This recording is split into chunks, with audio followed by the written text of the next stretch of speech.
Hello. Hello, Dave. How are you? Yeah, I'm good, man. I'm good. Where are we? Well, we're here. We're in Piccadilly Arcade in Stoke-on-Trent. And why are we here? Well, we're here to speak to Mitch, who runs Vellichor Books, one of the many independent stores here in Hanley, the city centre of Stoke-on-Trent. And Mitch has very kindly agreed to let us into the shop this evening. We're after hours. Whoa. It's like Exclusive access. up the Trent after dark. He's stopped behind, and we're going to have a little chat to him about running an independent business in Stoke-on-Trent. Perfect. Let's go.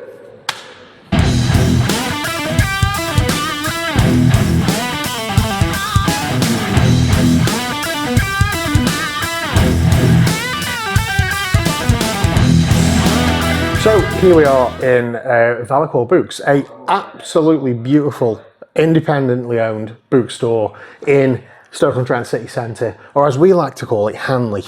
We do. Remember when the council tried to turn it into just being called city centre and get rid of the name Hanley? No, because I'm not that old. It wasn't that long When ago. was it? I don't know, a few years back. Was it? Yeah, I think so. Okay. This is Mitch Hughes, Hiya. and he's very kindly welcomed us in this evening to asking a few questions about running an independent store and his passion of reading and other things and so forth. And you know, I've come prepared. Cleon all knows that I never make notes, and I never come prepared, and I'm just winging it. So I thought this evening, It's alright, Cleon's pretending to read. Cleon can't read. And we know because he didn't start at the front, the first page. He's just opened it in the middle. Get back on the episode. So I want to open up and ask you about the store's journey. Okay. Go right back to the beginning. What inspired you to open a bookstore? Wow. That's a funny question. It's not funny, really. So I wasn't doing a lot. I was off work. I was very stressed at work, anxious where I used to work. So I was off on long-term sick. I had a lot of stuff going on, and I just thought, what do I want to do? You know, what do I want to do? Do I want to carry on doing what I'm doing now, or do I want to do something different? And my friends had opened Geek Retreat, which unfortunately is no longer there anymore. But they had opened it at the time, and I thought, well, if they could do it, why couldn't I do something? And because I was off work, it happened really, really fast. And then all of a sudden I was there. So yeah, and I've always kind of wanted a bookshop since I watched Black Books. Right. Yeah, I mean, okay. I wouldn't say Bernard Black is a good role model to have. So he didn't necessarily come from a passion of reading, should I say, or I do like reading. I do have a passion for reading, but I think it's carving out something that I want to do. Yeah. When it happens to be with one of my passions. So what I did, I found one, and I found which one I could make something out of. And Hanley had a lack of bookshops apart from Waterstones. Yeah. At the time. And the RSPCA bookshop, that's quite nice sometimes as well. Well, the RSPCA they've done that. Like they've split the charity shop up, haven't they? So you've got a. And they sell more books, not just about books about animals. So they've got the clothing and bric-a-brac side, and then they've got the book, and then they've got the DVDs and CDs, and which is pretty cool. But yeah, the Hanley especially lacking in independent stores. Obviously, you've got your big brands, your big boys. We don't mention their names, not while we're in here. Well, we'll mention Weberly's because we like Weberly's, it doesn't but exist. It doesn't exist anymore. No. So, starting the store, some of the biggest challenges you faced. Yeah. Oh God, what were they? I suppose try and find a location because I was originally looking at somewhere else, then that went to someone else. Yeah. So I started looking again. It was down as soon as I walked in. I knew it was here that I wanted it. But I think a lot of it was setting up as well. Like we had loads of frosting on the window from the previous occupants that took days to scrape off, and then we had to scrub it, and it took forever. So that was quite a big challenge. It really hurt my arms. I suppose it's like learning how to run a business as well. There's a lot of things that you just don't know, and the government won't tell you. No, it's like a week towards it, and all of a sudden you have to do something you don't know about it until it's there. Is there a reason you chose Hanley specifically, or were you just looking for kind of anywhere in the city? I did look at potential locations in Longton and Tunstall as well. Because I mean, particularly in Tunstall, I think it was the old Barclays Bank. I think it's Barclays, and it's beautiful. And it'd make a lovely bookshop. Yeah. But I thought, am I going to make enough money to pay the rent in Tunstall? I was very worried about that. And same in Longton. Although Longton's done really well since I've actually opened. Like, it's been rejuvenated a bit. I think a lot thanks to Keep It Local because they started there, and I think they just built a little community out of it, didn't they, and all the shops around it. But I was quite concerned about getting enough footfall to pay the bills as well. And I knew that Hanley, still has quite a lot of shops going. Yeah, I mean, nice. It's one of the reasons that me and Cleon have started this, like the YouTube channel side of Up the Trent. It's to highlight like the good side of Stoke-on-Trent, and it's, there's a lot of people who even locals who put it down, and you know what, sometimes it's justified. It's never going to be what it was 20, 30, 40 years ago, but there are still great things. There's still great places in Hanley as well, Hanley especially. High Street's changed completely, hasn't it, all over the country. And I think where you are here in Piccadilly Arcade, you're part of that cultural quarter as well. So, you've got Piccadilly with all the independent like restaurants and bars, and obviously the theatres down there as well. And being in the arcade, you're part of that. That corner. Everyone's lovely. Everyone's lovely in here. It's that it's that corner of Hanley, isn't it, where there's that group of independents. I think you sort of find quite close links together as well, because you're all independent pretty much. Even the ones that are bigger independents, you find yourself linking with them, if not professionally, but like personally. Like, you might go around and borrow, well, not sugar, because I'd make coffee, so if I was borrowing sugar we'd be in trouble. But pound coins, for example, swapping a note for some pound coins, or even a ruler or a red pen. Red pens, they're like gold dust in this arcade. So, what makes your bookstore like unique? If you compare it to other like chain stores or other independent bookstores in Stoke, it's got me in it, so that's pretty unique. But we sell not just new books but second-hand books. Actually, a lot of second-hand books. We are dog friendly. We do tea and coffee as well, and lots of cold drinks. We sell Warhammer as well. We've got a room upstairs which people can hire out for events, book clubs. We also do book clubs. What else have we got? Games. We've got tabletop games. We've got some gaming going on upstairs at the minute as well. We do a bit of everything. We've all got some exhibitions coming up as well, which are going to be upstairs from some local artists. We try to be very in communication. That's not what I want. Connected. I want to be connected to the community around us, like Stoke-on-Trent, not just Hanley, but Stoke-on-Trent as a whole, and even wider Staffordshire areas. But obviously, closer is even better, because then it's closer. That's how distance works. I'm just waffling on. No, that's what we want. Good. Talk. Oh, you don't. You've let me waffle on before. We want you to talk about the business from a business point of view.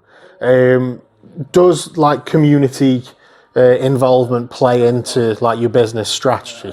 Yes. And I'll expand on that once I've formed an answer in my head. It does. It was always in the business plan as well, because I'm aware as the high street's changed, businesses, particularly small and new businesses, need to do something extra, something to stand out. And I think helping the community around Stoke-on-Trent and Hanley, we are a very friendly bunch in Stoke-on-Trent, and we have this bit of a reputation of being a bit rough around the edges, but actually everyone's really friendly, and people want places to go. A lot of people who come through the city will say, like, the people, it's friendly people. It's always people, and we are. Stokey's it's not just about the oatcakes and Robbie Williams. Although it's a big part of it. If we could get a photo shoot of Robbie Williams eating an oatcake. In the shop. Cleon, it's your job. Yeah, you know his people. You got some connections, surely. Everyone knows Robbie Williams. Get back to you, it's fine. It's fine. Get back to you. What has... You've been open... Just over a year. Year and a few months. What has your first year in business like taught you about the industry? It's exciting, fun, scary. Yeah. I mean, that's just retail in general. I think, especially any new business is scary. Retail in particular, because you've constantly, you've got to compete with online. But I think it's not necessarily about competing anymore, but just doing something to make it worth coming to the shop. Because I mean, we do have a website. I can send things out to you if you want, but it's even better if you come in. Because you get the whole experience. We've even got comfy seats, as you can see, and you can sit down and read your book. I'm purposely not leaning back because I'll go sleep. Oh yeah, these rocking chairs are just they're amazing. And when it comes to your stock, specifically the books, have you got? Like, how do you decide what you want to stock? Have you got preference of this type of books that you stock, or? Yeah, I mean, sometimes it's a bit of a gamble. Sometimes I look at a cover and think, yes, I need that in. That's a dead interesting cover. That's what I did with Butter, and it actually ended up being one of my best sellers last year, and it was a huge bestseller all over the UK, I think. Anyway, and I didn't know that I chose it because I liked the look of the book, and I think I try to stay away from having too many copies of really popular books in, because you get them 10 a penny everywhere else. So I know people aren't coming here for that. I mean, I do sell them as well, but I try not to stock as many. And I don't want Daniel Steele books. I've got loads of them. Loads of Daniel Steele books. Yeah, you've got a large collection of pre-loved books.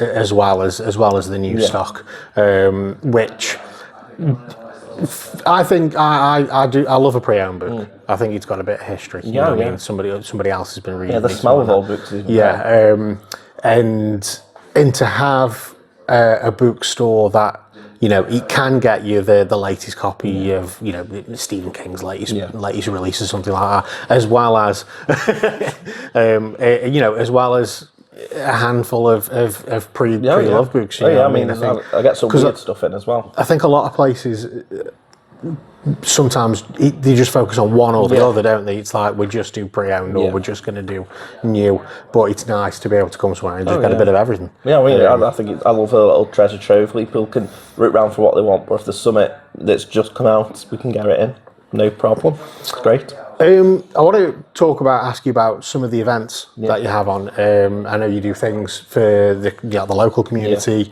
I know you do like book clubs, obviously, and things like that. But you also do like events to raise awareness. I know you did the World AIDS Day event. Yeah, you made us some AIDS cakes. I did make you some cakes with little ribbons on the top and whatnot. That is what they actually were, not what I said.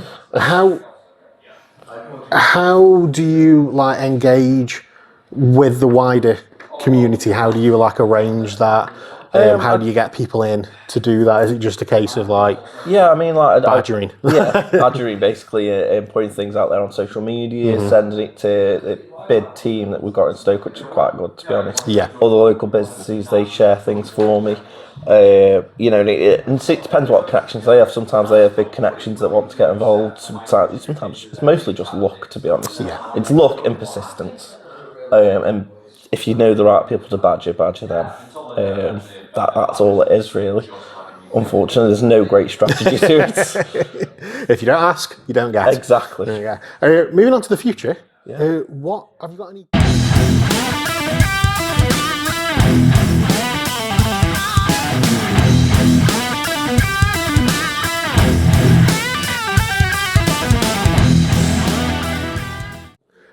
Full disclosure, we had technical difficulties there, and the camera decided to stop recording.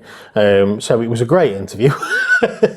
So this time we're going to make it really bad. Now we're going to do the last bit again. We're going to do it good still, then? You're going to do it brilliant. Oh, okay. Yeah. You'll do some. You'll never know it's happened. Never know this has happened. These conversations were. I was asking you about the future of the store. And I was going to ask you about the role of bookstores in an age of ebooks and online shopping, and I think you'd already covered that. People having a bricks and mortar store and having somewhere to come and visit and having the physical media in your hand, and we spoke about digital things, streaming movies, music. Did it catch this bit? He didn't catch this bit. Do you know what? This was an amazing bit. It was really good. You've really missed out. But we spoke about how all that can be taken away, and you know, at any moment they can take movies off streaming, and if you've got the DVD or the Blu-ray, then you know you can. Or 4K you've always got it. Or 4K for posh, and it's the same with digital books. You know what I mean? At any point, you know, Amazon can snatch them. They could just be taken off you. So it's nice to have a place where you can buy the books, and obviously a place where you can come and chill and relax, and a nice bricks and mortar store. So ending the interview. Yes. A couple of personal questions. Nothing too personal. What is your favourite book and why? So it's Dracula. This one, not specifically this copy, but although it's a very nice copy that we sell here. But no, I think it's from when I was young, I really liked horror films, and then my nan showed me, she lent me her VHS copy of Hammer's version of Dracula, the first one, Christopher Lee and Peter Cushing, and it's still one of the best versions of Dracula. The book is better, but it's still one of the best versions of Dracula ever. Although maybe though, we've actually the new Nosferatu out. Because that's technically a version of Dracula. That is very good as well, but I still do. If it had Christopher Lee and Peter Cushing as well, it'd be perfect. But they were very good though, aren't they? They were very good. They are brilliant. I mean, less good now because they're dead. Well, yeah, I mean, you wouldn't get a new film. No. He's not in Although, having said that though, he was in one of the new Star Wars films, even though he was dead. This is true. So this is very true. I don't know how I feel about that, but he was there. You don't like that, do you, Clem? No. New Star Wars or no, just dead people in films. If you're gonna do it the old-fashioned way, where you put them on a stick and wave them around. Okay. Well, at least they're in it properly. Lots of weird makeup, so they don't look as. Or just let him die. Or just leave them. Leave them. Let him But you could film that. You could just bring in new talent. That is even better than my idea of the stick. Okay. Yeah, not the stick. This wasn't in the original interview. This is just for you. If you could have any author in the bookstore for a signing, who would it be? Stephen King. And is that because he's your favourite author?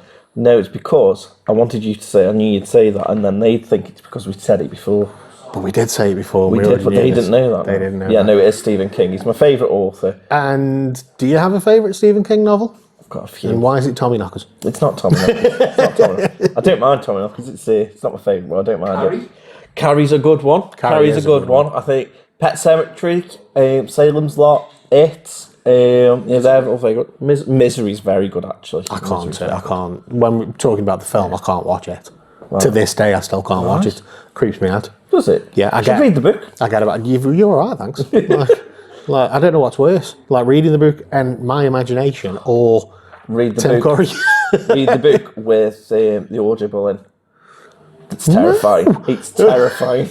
No, I couldn't. I could never get through that film at all. I haven't watched the new ones. The new one's really good, but I do fancy Bill Skarsgård, so that might be why. Yeah, that not as Pennywise, just to be clear. But in general, yeah.